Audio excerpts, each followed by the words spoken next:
O grupo 1 estudou o sono e os sonhos.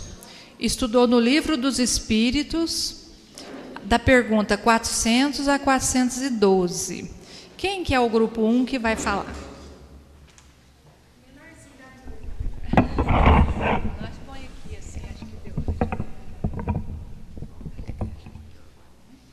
Boa noite.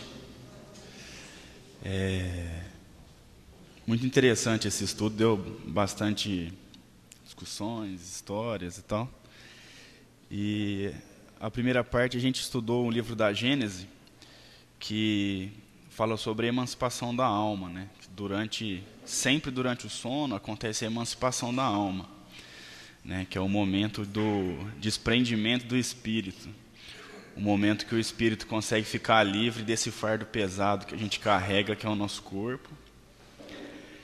Mas deixa claro também que essa separação do espírito do corpo não é total, né? Separação total só quando a gente morre.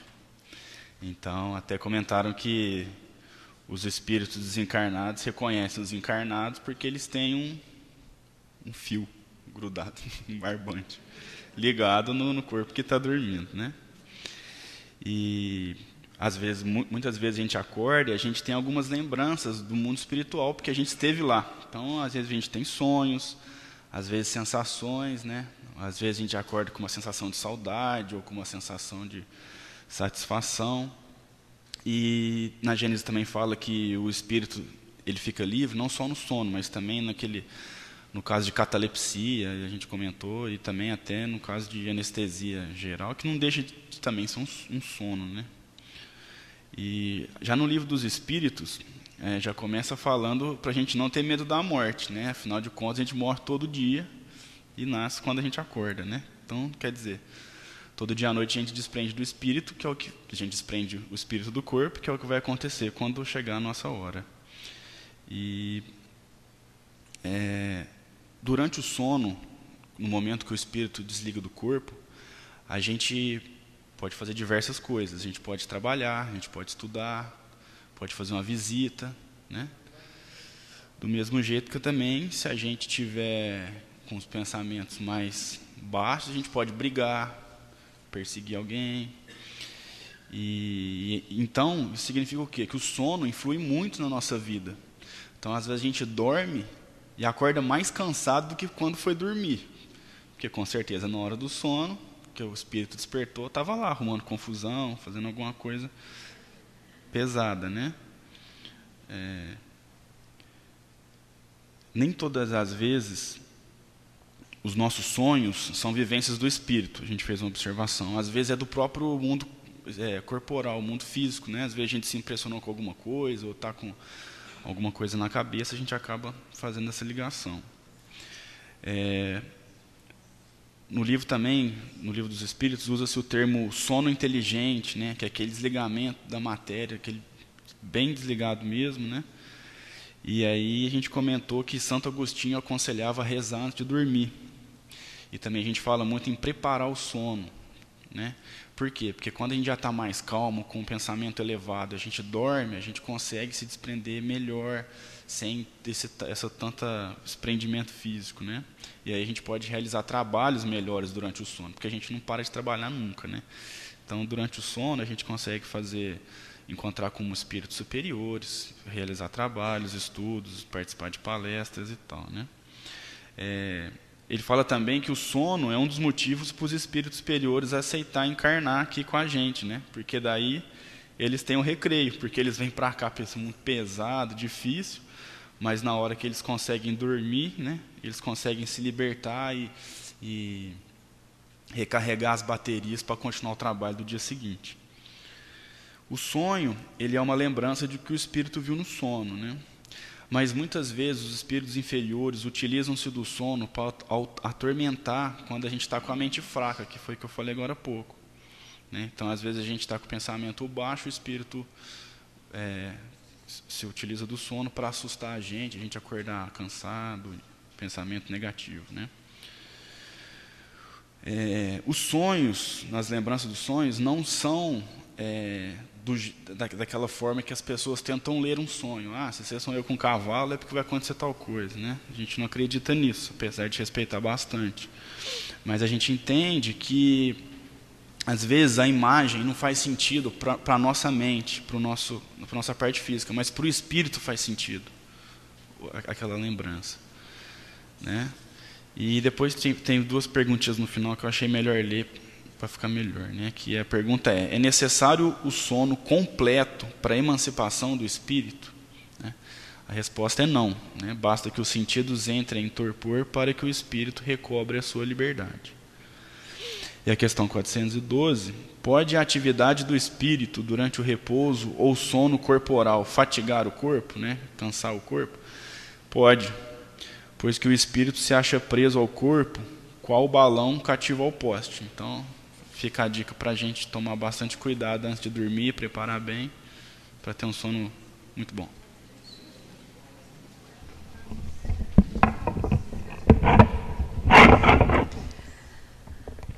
Tem uma outra abordagem que é interessante a gente não se esquecer, que também o sonho, muitas vezes, é manifestação do inconsciente. Vamos lembrar Freud, né?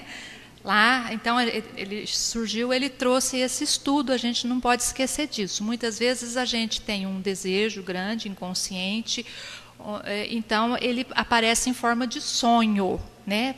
Muitas vezes, às vezes acontece a interpretação de um conflito por conta desse sonho repetitivo que a gente tem, que o Freud estudou muito bem isso. Então, a gente também não pode esquecer, nem tudo é sonho espiritual, nem tudo é desdobramento. Muitas vezes, pode ser também esse sonho psicológico. O grupo 2 é telepatia, exteriorização do ser humano. Estudou no Invisível o capítulo 3º, alguns fragmentos do capítulo 3º. Boa noite a todos.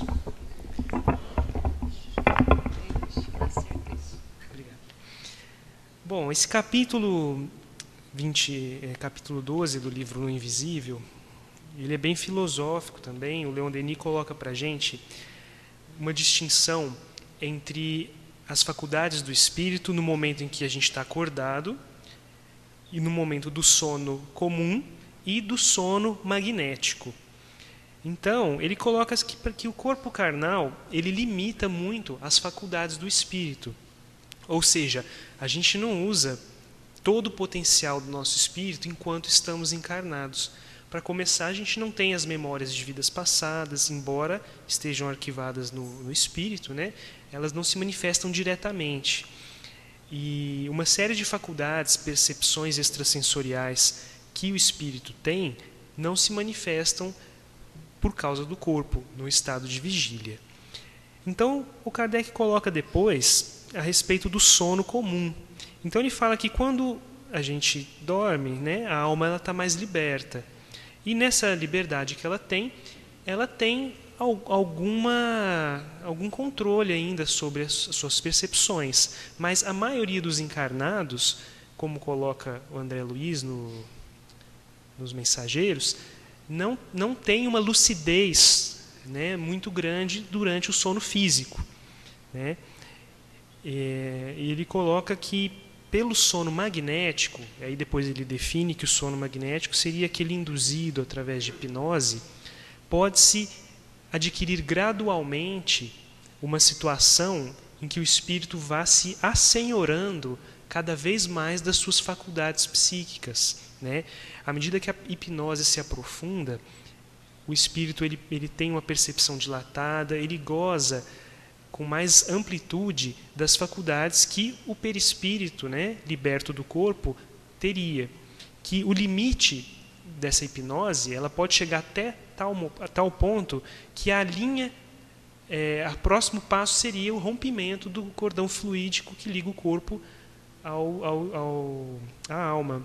Seria a morte. Então, daí ele coloca de forma bem clara para a gente que a hipnose com a hipnose pode-se conseguir uma manifestação do espírito cada vez mais intensa.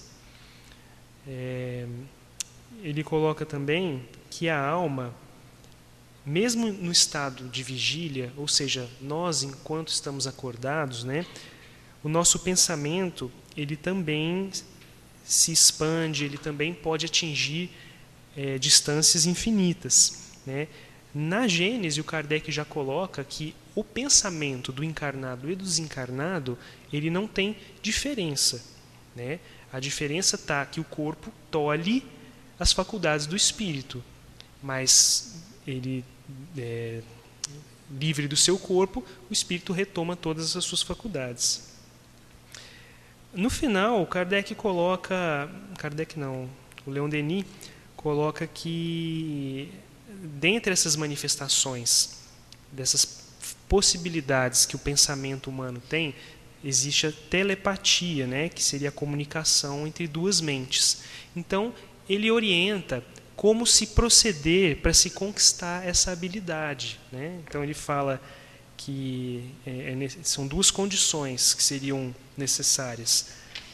E essas condições passam pela perseverança, pela concentração absoluta, e a fim de se conseguir uma corrente vibratória entre as duas mentes, na qual poderia ocorrer a permuta de informações, a comunicação propriamente, né? Então, assim, é um estudo bem técnico que ele coloca para a gente. Acredito que é uma faculdade ainda um pouco distante, né, da nossa realidade, mas ele coloca que é possível e que o nosso pensamento ainda tem muitas coisas para nos revelar ainda. Então, é isso aí. Realmente a telepatia não é muito comum, mas existem cientistas, né, principalmente na Rússia, eles fazem muito essas pesquisas de telepatia. E agora, com esse desenvolvimento que a gente tem da tomografia, da ressonância magnética, já é possível perceber o pensamento das pessoas através de imagens, né? A pessoa pensou coisa boa, ilumina um pedaço lá do cérebro, ele pensou aquilo. Então, devagarzinho a gente vai chegar ao ponto de conseguir fazer essa telepatia só a gente mesmo, sem utilizar a máquina. Mas, por enquanto, a gente está caminhando e a gente sabe que é possível, porque algumas pessoas fazem. O grupo 3, desdobramento e o fantasma dos vivos.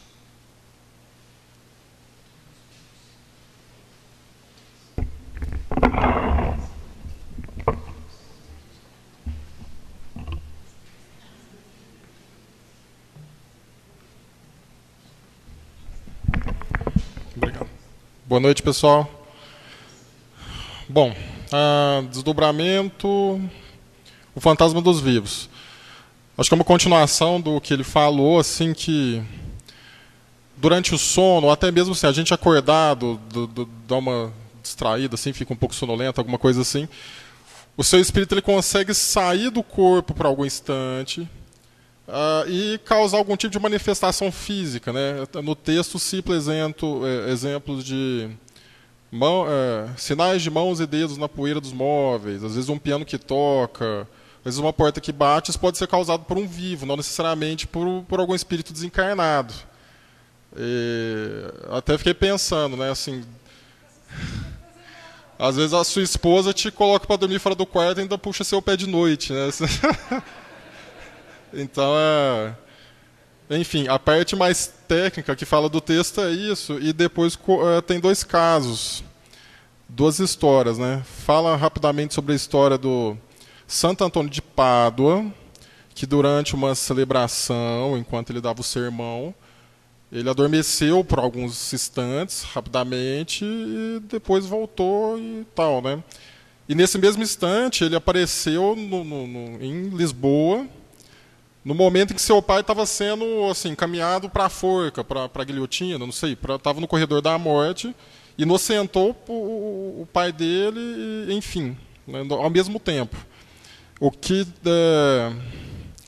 até uma observação que às vezes é interessante, você pode ficar assim por 1 ou 2 minutos, ficar em estado meio de transe, assim, você nem, às vezes dirigindo, né, você te dá um lapso, mas O seu espírito pode fazer alguma coisa em outro lugar que dure mais do que aqueles 2 minutos, dure 10 minutos, 15, 20, né? É onde que o tempo é relativo, né? Até na física, o Einstein já falava sobre isso. E o outro caso fala sobre uma professora chamada Emily, né? Sobrenome complicado. A história se passou em 1845, ela era francesa, ela lecionava numa escola para nobres na Rússia, para 43 alunas.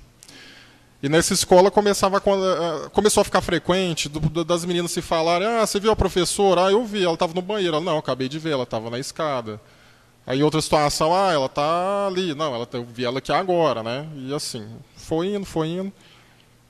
Mas ninguém dava muita bola. Até que um dia ela estava lecionando, escrevendo na lousa, começou a ficar meio mais devagar a escrever, de repente apareceu uma réplica dela ao lado, mas assim, né? Aquela, igual acho que todo mundo já assistiu filme de fantasma, né? Aquela coisa mais transparente, suave, né?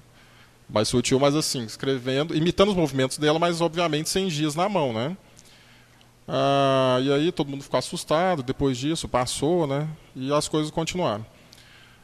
Aí depois falar de uma outra situação em que todos esses alunos estavam numa sala que tinha uma vidraça, essa vidraça conseguia ver o jardim. E esses alunos estavam fazendo costura, não é isso?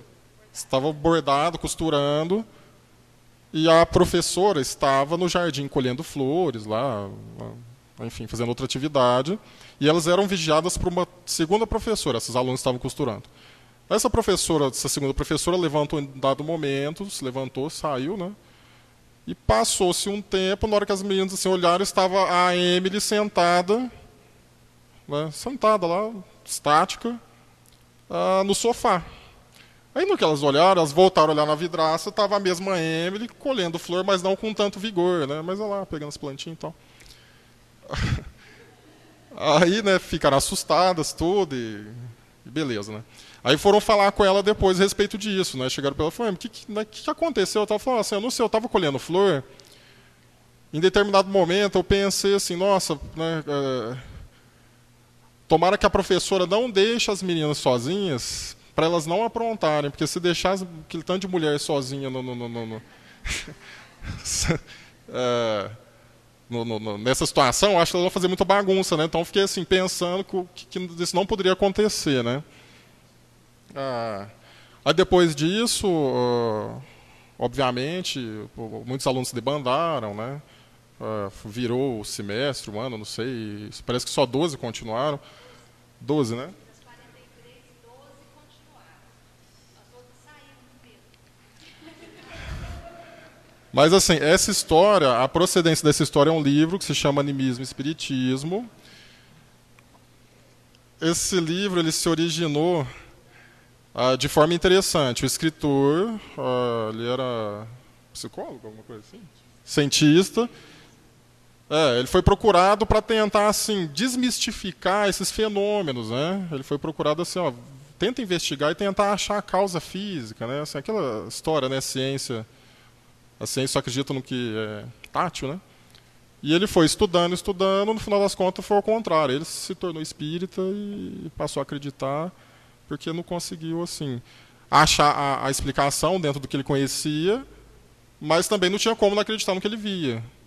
E é isso, na verdade, no nosso parte foi mais história do que...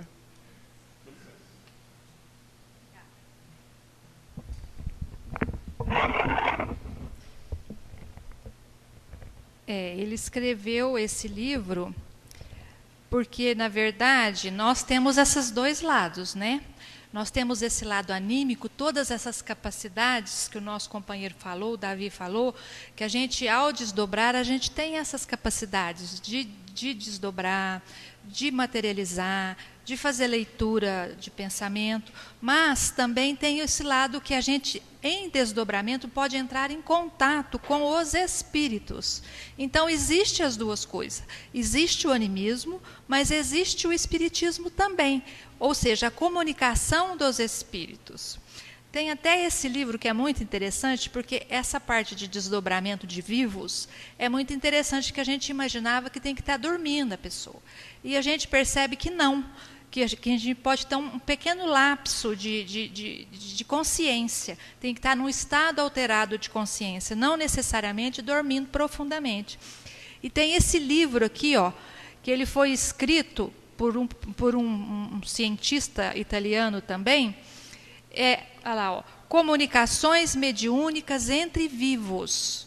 Né? A pessoa viva desdobra e é uma tese que ele fez, das diversas maneiras que os espíritos se comunicam, os espíritos encarnados se comunicam entre si.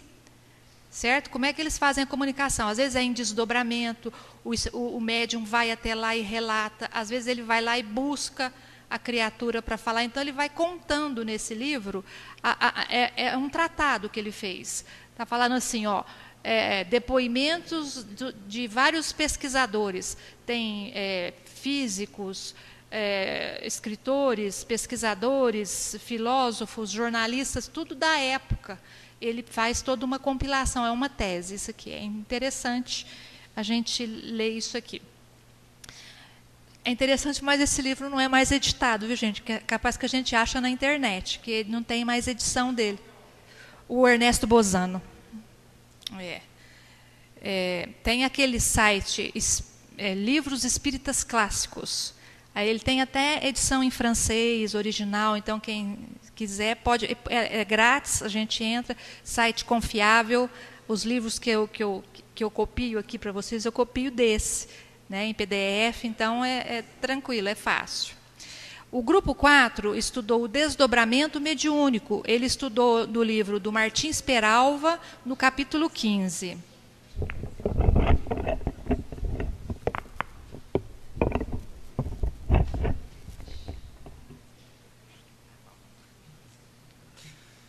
Boa noite. O nosso estudo ilustra a história de Castro, um médium que, auxiliado por 2 irmãos espirituais, vai visitar Oliveira, um recém-desencarnado. Ele conta que existe muita confusão entre médium de transporte e médium de desdobramento. Aí ele explica aqui que médium de transporte é também conhecido como médium de efeitos físicos. Ele pode trazer objetos de outros lugares e materializar em uma reunião. O médium de desdobramento é aquele que seu espírito tem a faculdade de se desprender do corpo físico, geralmente em reuniões, e visita vários lugares na Terra ou na esfera espiritual, a fim de colaborar no serviço de consolação ou cura. Há condições de ordem moral imprescindível para esse trabalho, que são vida pura, aspirações elevadas, potência mental, cultivo da prece e exercícios constantes. Além das obrigações do médium, há também as responsabilidades e deveres do grupo que o médium participa, né, no desdobramento, que são auxílio através da prece, concentração e exortação. Ali ele fala que a exortação é uma tarefa do dirigente dos trabalhos, isso no plano físico. Talvez a Silvia possa explicar a exortação para a gente. E há médiuns que recordam das ocorrências e outros não. É como se estivesse acordando de um sono. Alguns médiuns necessitam do auxílio magnético e outros magnético dos outros participantes do grupo na esfera dos encarnados. E outros se desdobram com facilidade. Certinho, senhor? Então a gente percebe que esse desdobramento é comum à criatura encarnada. Então a gente pode utilizar essa faculdade comum a todos nós. Todo mundo que dorme desdobra, né? Então a gente pode fazer isso de uma forma consciente. De que forma? Entrando em concentração no trabalho mediúnico e se desdobrando para utilizar essa faculdade de desdobramento como instrumento de trabalho mediúnico, ou seja, de comunicação entre os espíritos. Então, a gente entra em desdobramento, concentra, entra em desdobramento, o médium que consegue fazer isso, desdobra, consciente ou inconscientemente. Consciente, ele vai socorrer aquele espírito, seja lá no umbral, seja num hospital, seja em qualquer na própria sepultura que ele está preso. Então, o médium vai até lá e consegue trazê-lo de volta. Então, é um trabalho que a gente faz de desdobramento. E a grande maioria faz mesmo esse desdobramento de forma inconsciente. Às vezes a criatura pensa que não está fazendo nada na reunião, está só lá em prece, em oração.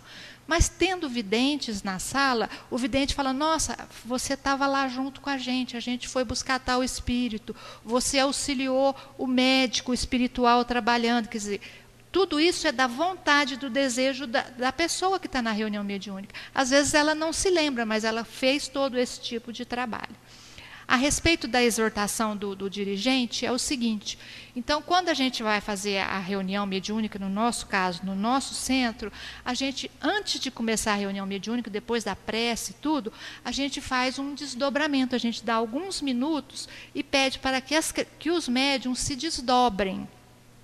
A gente não indica para ir em lugar nenhum. Então, isso o dirigente ele pede, vamos fazer o desdobramento, em prece, pedindo o auxílio dos mentores espirituais.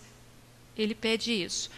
Às vezes, algum médium se desdobrou e está com dificuldade de voltar. O doutrinador, o dirigente da reunião, pede para que o grupo sustente aquele médium, nosso companheiro médium está trabalhando, ou ele está em dificuldade, vamos fazer o auxílio. Então, é esse trabalho mesmo de dirigir, de direcionar o trabalho de desdobramento e o trabalho da comunicação mesmo, porque esse é o trabalho do dirigente da reunião.